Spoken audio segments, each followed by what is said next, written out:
Anyone who keeps isopods knows that they breed extremely fast. Because of this, many keepers often find themselves eager to ship some off to other people to depopulate their colonies.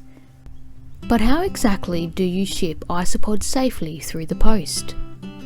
In this video, I will demonstrate the 3 most common ways of doing so.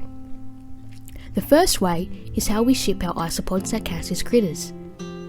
To begin with, the container that you will be using has to have some ventilation holes so that the isopods can breathe.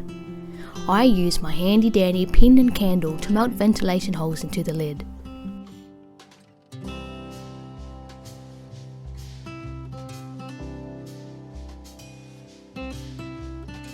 For this first method, all you need to do is put either some toilet paper or paper towel on the bottom of the container and then mist it with water until it's nice and moist.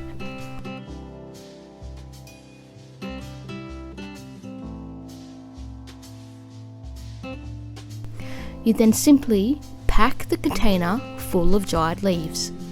This leaf litter will not only act as a food source, but it will also stop the isopods from getting all thrown around if the shipping gets a little bumpy. This method is the most efficient way since the cost of material is low and the end product is extremely lightweight, which will decrease the cost of shipping in the long run. The second way is by using moist sphagnum moss and dried leaf litter. This method is a very safe method for the isopods since the sphagnum moss is great cushioning, but it can get a bit heavy, especially when it is moist. Sphagnum moss can also be a bit pricey to buy, so the overall cost of both materials and shipping will cost more than the first method.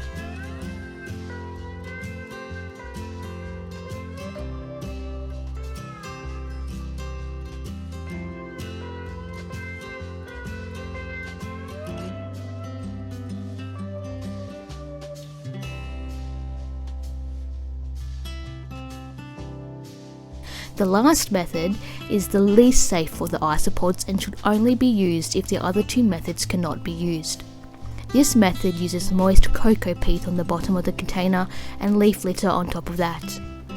Moist coco peat is extremely heavy compared to the other materials mentioned previously.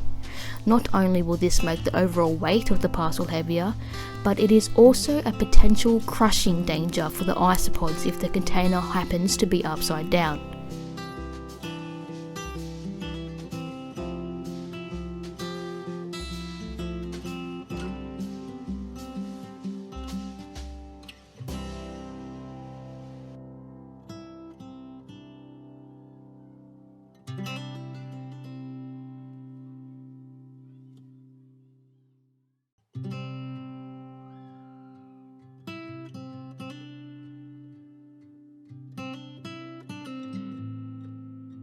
Once you have put all your isopods nicely packed into the shipping container, it's time to move on to getting the shipping box ready.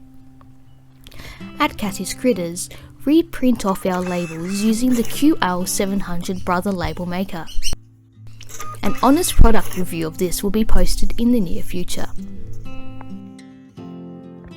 To keep the isopods safe, I recommend putting some sort of fragile labels on at least 3 sides of the box. We use labels that say fragile, harmless live animals. It is advised not to put insects or invertebrates on any of the labels because this may make the people who are scared of creepy crawlies not treat the box carefully, i.e. kicking it to places instead of picking the box up because they are too scared to get close to whatever is inside.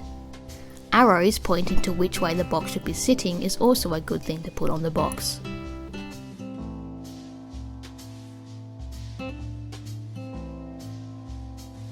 Now it's time to pack your isopods into the box. Start by wrapping the container of isopods with 1 piece of newspaper. Now put scrunched up pieces of paper in the side and bottom of the box to cover the whole cardboard.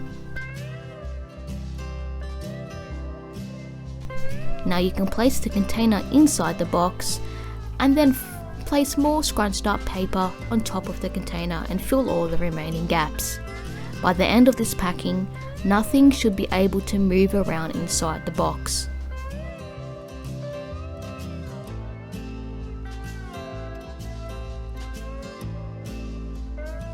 Once the Isopod container is nice and snug inside this, you can now tape it all up, and now it's ready to be safely shipped off to its destination.